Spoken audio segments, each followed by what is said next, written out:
nani? Pesa, pesa. Una vishawishi gani? Pesa, pesa. Hivi wewe ni nani? Pesa, pesa. Una vishawishi gani? Pesa,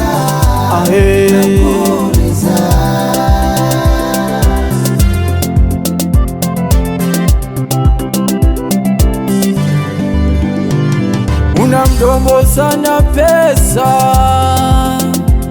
mioyoni mwa watu unazungumza, ni maarufu sana pesa, kila kona unajulikana. Waswahili wanasema pesa sabuni ya roho, wanasahau kabisa Mungu ana uganga moyo, na wengine wanakuabudu pesa, kwamba wakikupata wanaona wamemaliza, na wengine wanaenda kwa waganga ili wakupate pesa. Na hakimu mahakamani amepindisha kesi yake ili akupate wewe pesa. Amefungwa gerezani kwa kesi ya ukabaji kwa sababu yako wewe pesa. Kuna wale wanapanga wamkate mtu mapanga kwa sababu yako wewe pesa. Ninashanga mtu akikutaka anabadilika na kumsahau Mungu. Ninashanga mtu akikupata anabadilika na kumsahau Mungu. Hivi wewe ni nani? pesa, pesa. Una ushawishi gani? Pesa, pesa. Hivi wewe ni nani? Pesa, pesa. Una ushawishi gani? Pesa,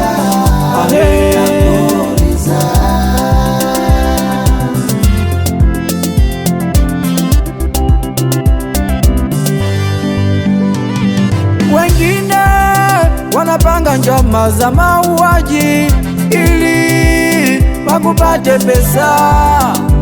Hata wengine wanawatoa watoto kafara ili wakupate pesa, na wengine wanawatoa wazazi kafara kwa sababu wakupate pesa.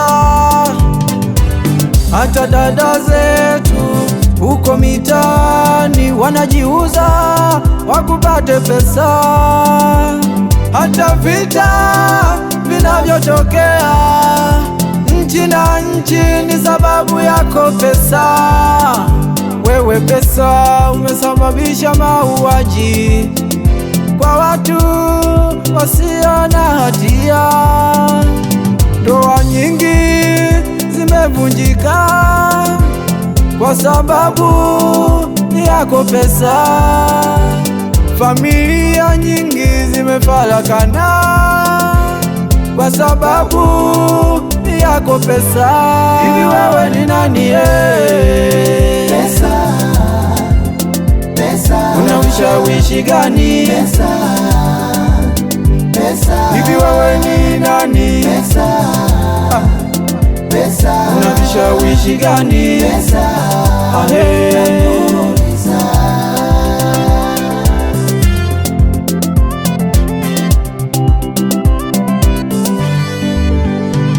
ya Kaisari tumwachie Kaisari, bali ya Mungu tumpe Mungu. Hivi vyote vionavyo duniani ni vya muda, vinapita. Mungu Baba, tunakuomba, shika mioyo yetu isitawaliwe na pesa, yabadili matendo yetu tuyafanyayo yakupendeze wewe. Tunakuomba